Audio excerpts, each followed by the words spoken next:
నల్గొండ జిల్లా చిట్యాల మండలంలోని పెద్ద కాపర్తి గ్రామ శివార్లో ఈ తెల్లవారుజామున ప్రైవేటు ట్రావెల్స్ బస్సుకు అగ్ని ప్రమాదం సంభవించింది. హైదరాబాద్ నుంచి కాకినాడకు వెళ్తున్న రైలులో ట్రావెల్స్కు చెందిన బస్సు తెల్లవారుజామున సుమారు 2 గంటల ప్రాంతంలో ఒక్కసారిగా మంటలు చెలరేగాయి. బస్సు ఇంజిన్ భాగంలో పొగలు, మంటలను గమనించిన డ్రైవర్ వెంటనే అప్రమత్తమై బస్సును నిలిపివేసి ప్రయాణికులను బయటకు దింపారు.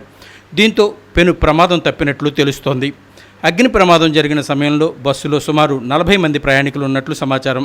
అందరూ సురక్షితంగా బయటపడగా ప్రయాణికులకు సంబంధించిన వస్తువులు మాత్రం మంటల్లో పూర్తిగా కాలిపోయినట్లు వారు ఆవేదన వ్యక్తం చేశారు. ప్రజలకు అవసరమైన మౌలిక వస్తువుల కల్పనే కూటమి ప్రభుత్వ ప్రధాన లక్ష్యమని, 12వ డివిజన్లో అభివృద్ధి కార్యక్రమాలు వేగవంతంగా కొనసాగుతున్నాయని, నగరాన్ని ఆరోగ్యకరమైన సుందరమైన నగరంగా తీర్చిదిద్దే లక్ష్యంతో పార్కుల అభివృద్ధి కార్యక్రమాలను చేపట్టామని రాజమహేంద్రవరం సిటీ ఎమ్మెల్యే ఆదిరెడ్డి శ్రీనివాస్ అన్నారు. 12వ డివిజన్లోని సోమాలమ్మ అమ్మవారి ఆలయం సమీపంలో 45 లక్షల రూపాయల వ్యయంతో చేపట్టనున్న సీసీ రోడ్ నిర్మాణ పనులకు ఎమ్మెల్యే ఆదిరెడ్డి శ్రీనివాస్ శంకుస్థాపన చేశారు. అనంతరం ఎమ్మెల్యే ఆదిరెడ్డి శ్రీనివాస్ మాట్లాడుతూ కూటమి ప్రభుత్వం అధికారంలోకి వచ్చిన తరువాత 12వ డివిజన్లోనే అభివృద్ధికి ప్రత్యేక ప్రాధాన్యం ఇచ్చామని తెలిపారు. ఇప్పటి వరకు 1.48 కోట్ల రూపాయల విలువైన అభివృద్ధి పనులు పూర్తయ్యాయని, 63 లక్షల పనులు ప్రస్తుతం కొనసాగుతున్నాయని, మరో 51 లక్షల రూపాయల విలువైన పనులు ప్రారంభానికి సిద్ధంగా ఉన్నాయని వివరించారు. రాబోయే గోదావరి పుష్కరాల నాటికి ఈ పనులన్నింటినీ పూర్తి చేయాలనే లక్ష్యంతో ముందుకు సాగుతున్నామని ఎమ్మెల్యే చెప్పారు.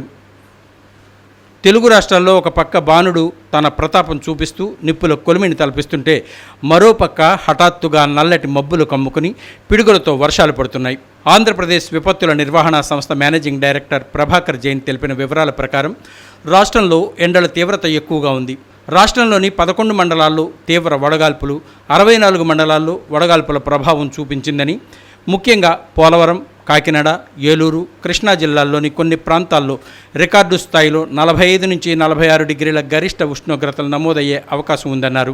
విజయనగరం, గోదావరి జిల్లాలు, గుంటూరు, నెల్లూరు, ప్రకాశం జిల్లాల్లో 43 నుంచి 44 డిగ్రీలు, రాయలసీమలో 40 నుంచి 42 డిగ్రీల వరకు ఉష్ణోగ్రతలు ఉండబోతున్నాయని, ఆదివారం నుంచి ఎండలు కాస్త తగ్గే అవకాశం ఉందని అధికారులు చెబుతున్నారు.